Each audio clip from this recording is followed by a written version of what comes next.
Santhali cooking and blogger Lalita চ্যানেলে তোমাদের সবাইকে নমস্কার। তো আজকে বানাবো হচ্ছে পাটিসাপটা রেসিপি। তো সেই ভিডিওটাই হচ্ছে তোমাদের সাথে শেয়ার করব। তো চলো ভিডিওটি দেখতে থাকো। হচ্ছে একটা বাটি নিয়েছি আর একটা বড় ছাঁকনি নিয়েছি। নিয়ে নেব হচ্ছে এক বাটি চালের গুঁড়ো, আর চালের গুঁড়োটাকে একটু চেলে নেব।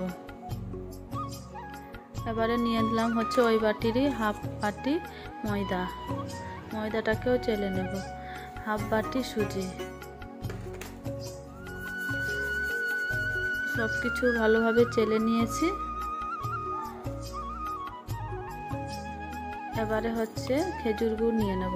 খেজুর গুড়টাকে আমি গ্রেট করে নিয়েছি, কুচি কুচি করে কেটে নিয়েছি। তারপরে হচ্ছে 1 পোয়া দুধ দিয়ে দিলাম। অল্প অল্প করে আবারও দুধ দিয়ে ভালোভাবে ব্যাটারটাকে তৈরি করে নেব।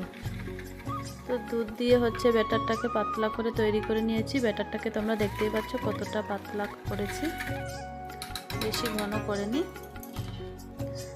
এই যে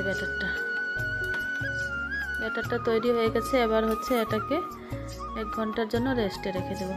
এদিকে হচ্ছে পুরের জন্য নিয়েছি খয়া ক্ষীর আর খেজুর গুড়,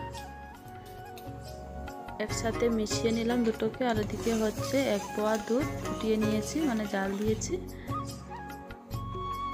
এবার হচ্ছে দুধটাকে ঘন করার জন্য অল্প চালের গুঁড়ো দিয়ে দিলাম। চালের গুঁড়ো তোমরা চাইলে হচ্ছে বাটির মধ্যে গুলিয়েও জল দিয়ে দিতে পারো, তো আমি এমনি দিলাম। আর হচ্ছে খয়া ক্ষীর আর গুড় যে মিশিয়ে রেখেছিলাম সেটাকে দিয়ে দিলাম।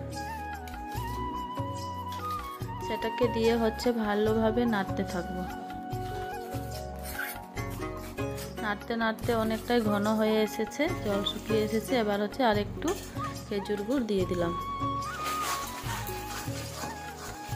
খেজুর গুড় দিয়ে হচ্ছে নাড়তে নাড়তে আমি পুর তৈরি করে নিয়েছি। জল শুকিয়ে গেছে, একদম ঘন হয়ে গেছে।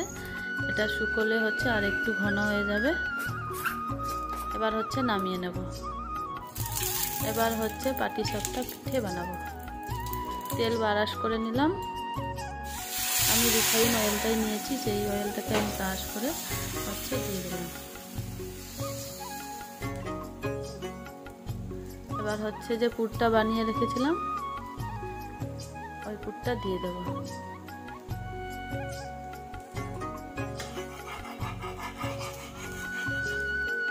দিয়ে হচ্ছে এবারে পিঠেটাকে উঠিয়ে নেব।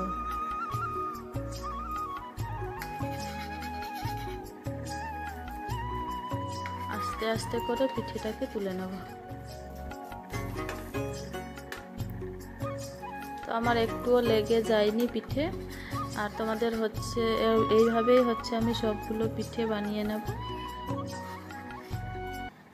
এই যে আবারও হচ্ছে অয়েল ব্রাশ করে নিলাম।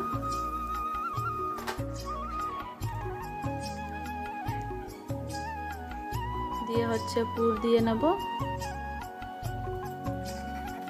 দিয়ে হচ্ছে আবারও আস্তে আস্তে করে উঠিয়ে নেব। আর আমার রেসিপিটি কেমন লাগলো অবশ্যই কমেন্ট বক্সে কমেন্ট করে জানিও।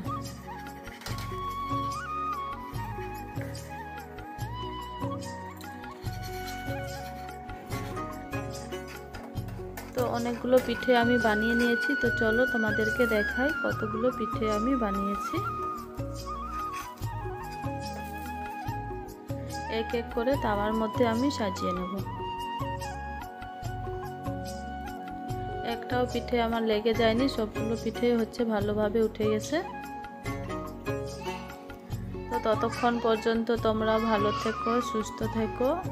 দেখা হচ্ছে নেক্সট ভিডিওতে। টাটা।